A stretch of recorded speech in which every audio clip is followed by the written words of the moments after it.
Hello નમસ્કાર મિત્રો, જી news ગુજરાતમાં આપનું સ્વાગત છે। કેમ છો મિત્રો? આશા રાખું છું કે આપ સબ ખૂબ સારા વાલા હશો મિત્રો। તો આજના વિડીયોમાં આપણે અંદર ગુજરાતમાં મે મહિનાના છેલ્લા અઠવાડિયામાં વરસાદ અને અરબ સાગરની અંદર સાયક્લોન બનશે કે કેમ તેના વિશેષની ખૂબ વિશેષ ચર્ચા કરવાની છે મિત્રો। તો આપણે અત્યારે જ તાત્કાલિક જે આપણું પ્રેડિક્શન છે એ મુજબ જોવા જઈએ તો પહેલા અનુમાન જે બધા મિત્રો અત્યારે સોશિયલ મીડિયામાં વાવાઝોડું આવી ચાલુ રહ્યું છે મિત્રો, તો હું આપને જણાવી દઉં કે ગોવાથી દક્ષિણ પશ્ચિમ અને કેરળથી ઉત્તર પશ્ચિમમાં એક દરિયાની અંદર સિસ્ટમ બની રહી છે, સાયક્લોનિક સર્ક્યુલેશન બની રહ્યું છે મિત્રો। આ સાયક્લોનિક સર્ક્યુલેશન અને અત્યારે અમે સતત એના ઉપર નજર રાખશું કેમ કે આગળના દિવસની અંદર સાયક્લોન સ્ટ્રોમ બને તેવી શક્યતાઓ આની અંદર છે। જોકે બનશે એવું 100% તો નહીં, પણ શક્યતાઓ દેખાઈ રહી છે। ઘણા બધા પરિબળો છે એ વાવાઝોડું બને તેવા સક્રિય થવા છે, એટલે વાવાઝોડાની બનવાની શક્યતાઓ। અને આમ જોવા જઈએ તો આપણે વાર્ષિક કાર્યક્રમો રજૂ કર્યા ત્યારે પણ એક વિડીયોની અંદર આપણે માહિતી આપી હતી કે 2025ની અંદર નૈઋત્યનું ચોમાસું આવે એ પહેલાં કદાચ એકાદું સાયક્લોન પણ બની શકે છે। એ જ મુજબ આ અત્યારે પરિબળો એ સક્રિય થઈ રહ્યા છે અને લગભગ 1 થી 2 દિવસની અંદર, લગભગ પરમ દિવસે અથવા તો કાલના વિડીયોની અંદર આપણે એની માહિતી આપશું આ સાયક્લોન બનશે કે શું થશે। પણ હા, ચોક્કસથી એ શક્યતાઓ છે અત્યારે અમે ઓબ્ઝર્વ કરી રહ્યા છીએ અને એવી માહિતી ચોક્કસથી આપશું। પણ અહીંયા સમજવાનું એ છે કે કદાચ સાયક્લોન બને તો પણ અને કદાચ સાયક્લોન ન બને તો પણ ગુજરાતની અંદર મે મહિનાના છેલ્લા અઠવાડિયાની અંદર વરસાદની શક્યતાઓ છે જ। અને જ્યારે પણ મે મહિનાના પ્રથમ સેશનની અંદર એટલે કે 3 થી 10 મે વચ્ચે જે અતિ ભારે માવઠાનો વરસાદ આવ્યો ત્યારે આપણે જણાવ્યું હતું કે મે મહિનાની અંદર 22, 23 તારીખ કે 24 તારીખથી પ્રી મોન્સૂન એક્ટિવેટ થવા જઈ રહ્યું છે।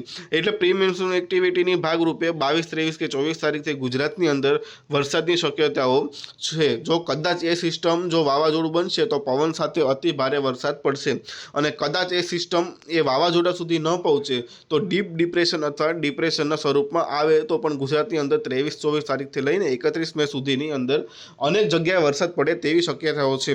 હાલ આજની વાત કરીએ મિત્રો તો મુંબઈ છે, ગુજરાત છે, તેમાં આજ સવારના વહેલી સવારે ખૂબ જ અતિશય ભારે વરસાદ વરસી ગયો છે અને અમુક જગ્યાએ તો જે નીચાણવાળો વિસ્તાર છે તે ખૂબ જ પાણી પણ ભરાયો છે મિત્રો।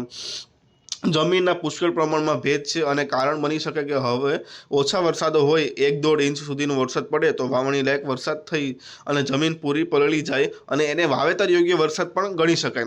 એટલે વાવેતર પણ આની અંદર થઈ શકે છે। એટલે ખાસ હવે તૈયારી રાખવાની છે કે 22 તારીખ સુધીમાં ગુજરાતના ખેડૂતો એ તમામ કામ છે એ આટોપી લેવાના, સાચવી લેવાના, જેમાં આપણે અલગ જે કંઈ ઉનાળુ પાક હોય, લાંબા ગાળાના પાક હોય, જે પણ કામગીરી કરવાની હોય કરી રાખજો કેમ કે 22-23 તારીખ પછી ગુજરાતની અંદર વરસાદની શરૂઆત થઈ જવાની છે।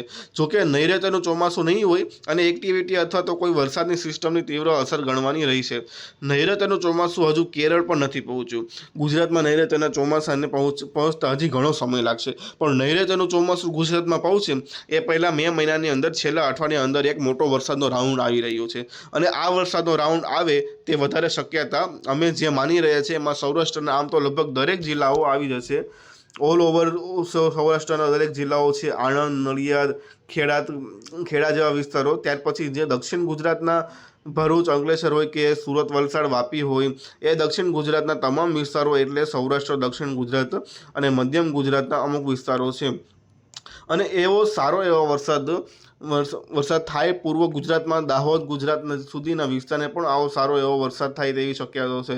એટલે મે મહિનાના છેલ્લા અઠવાડિયામાં એક વરસાદનો રાઉન્ડ આવી રહ્યો છે કે જે દરેક મિત્રોએ તેની ખાસ નોંધ લેવાની છે।